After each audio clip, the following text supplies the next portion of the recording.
About there, about there, about there. Right, okay. Mustache. Hello everyone, what's happening? You're here with me, Dave, on the Empire, and it is time for another technology review. This week, I have my hands on a PlayStation, which is smaller than the average PlayStation. I am, of course, looking at the PlayStation Classic PS1 console that is going to be out in time for Christmas. So, here's the skinny version of it. It is a remake of the original PlayStation 1 console, however, it has been a little bit updated. It uses an ARM-based CPU board, all in one. It has 20 PlayStation Classic games loaded onto it. It uses a mini USB power supply, it uses HDMI, and it uses two USB control pad ports in the front. I'm going to switch to my B-roll here, and you can see there you've got USB cables for the front, and you have HDMI and mini USB power.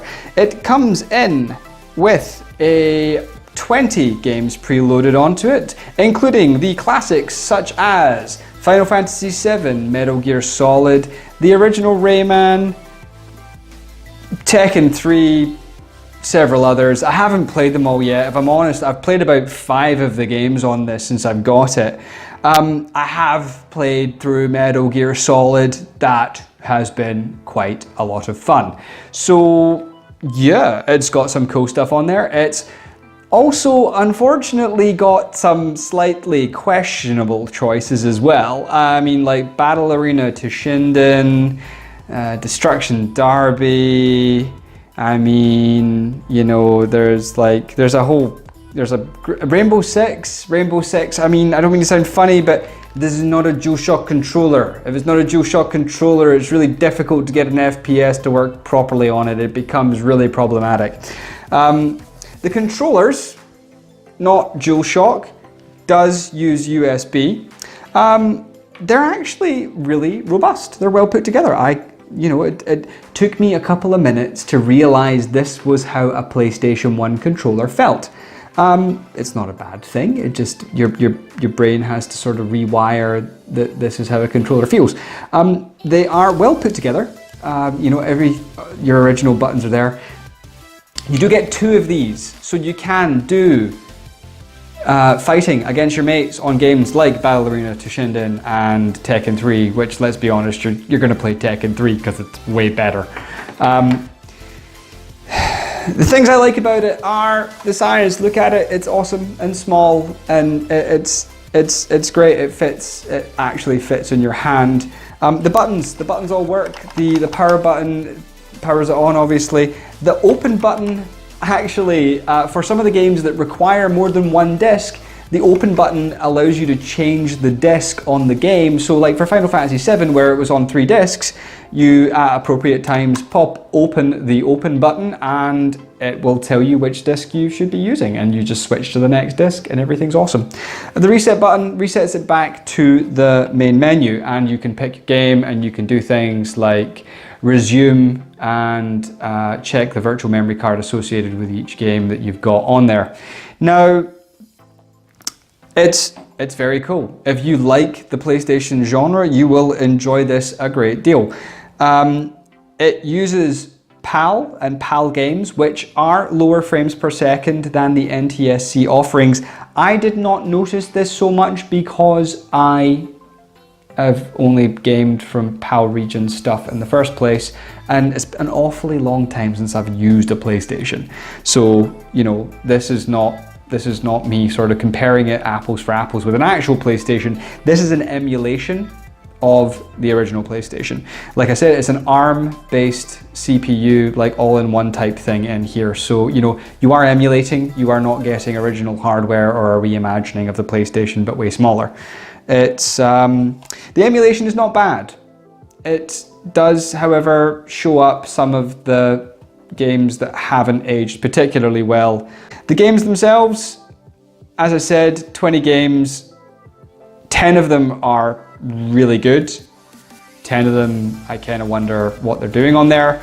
I think that there are some huge glaring omissions from the lineup here. There's no Crash Bandicoot, there's no Spyro, there is no Gran Turismo game. You know, Castlevania Symphony of the Night, where's that? I mean, come on. These were some of the games that were defining of the PlayStation genre.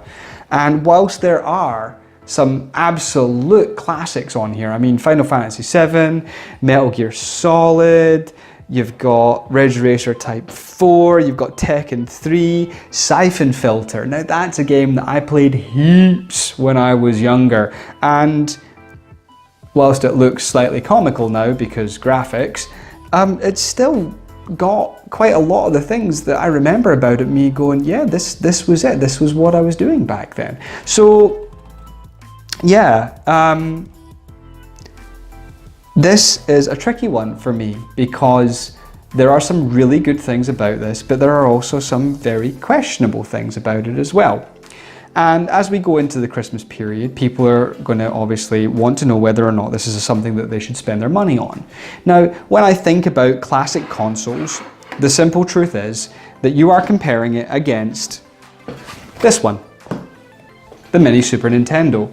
It also uses USB power. It also has 2 controllers. And it also has a lineup of classic games that have been reimagined, not reimagined, have been emulated on a ARM-based sort of setup. It also hits that nostalgia button. Look, if I'm honest, I would still go for the PlayStation because the games on this, I believe, are more, I'm not going to say playable, but they are more for me. The PlayStation was I think the first console of my real teenage years. I missed the Super Nintendo, I was a Sega kid. So for me, this one, and Metal Gear Solid, and Final Fantasy VII, and I will lock myself in a room and just play them happily. That is not to say that that might be your experience. If you were a Super Nintendo kid, then you should probably be looking at this because this will probably trigger a bigger wave of nostalgia. And I think that maybe the all-time greats of this generation are probably better captured in here. There's also a few more options on like the menu as well, like you can get CRT filters and things like that soften the graphics. With this being pure HDMI and having no filters to go over very large TVs, the flaws in the graphics of its time are held to a much more accountable level on a modern large TV. Now, I still really like this, and I'm really looking forward to sort of sitting down with a friend and busting out some Tekken 3. I've actually got that organised for some time fairly soon. But I almost feel a little pang of regret that Sony has not made as much of this as they could have. And they could have. You know, there's like some of the games on this system were titans of their genre, of their time. And while some of them are here, some of them are not. And I think that if you're going to ask consumers to spend a couple $100s on something that, let's be honest, if they really wanted to, they could get on their Android phone, then you've got to make sure that you're bringing the best all the time.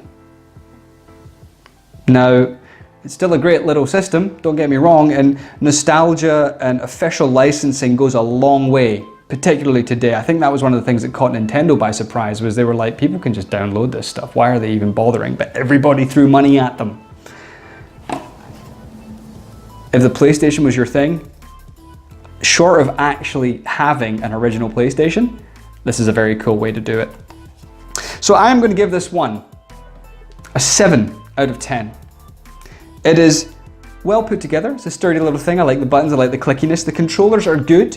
It gives you almost everything you need in the box. It doesn't include an AC adapter, but, if they just included a couple more of those genre and those generational games, your Gran Turismos, your Castlevania Symphony of the Night, your Spyros, your Crash Bandicoots, those ones. They put some of those in there.